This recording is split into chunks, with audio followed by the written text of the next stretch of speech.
Hi, ഇന്ന് ഞാൻ പരിചയപ്പെടുത്തുന്നത് തുമ്പയെയാണ്. ഓണക്കാലത്ത് പൂക്കളം തീർക്കാൻ ഒഴിച്ചുകൂടാൻ പറ്റാത്ത ഒരു സസ്യമാണ് തുമ്പ.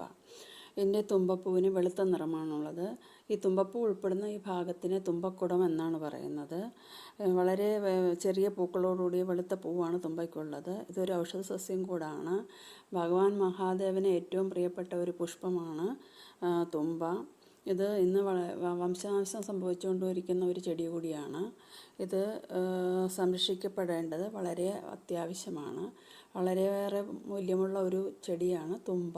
ഇത് നമ്മൾ സംരക്ഷിക്കപ്പെടുക തന്നെ വേണം.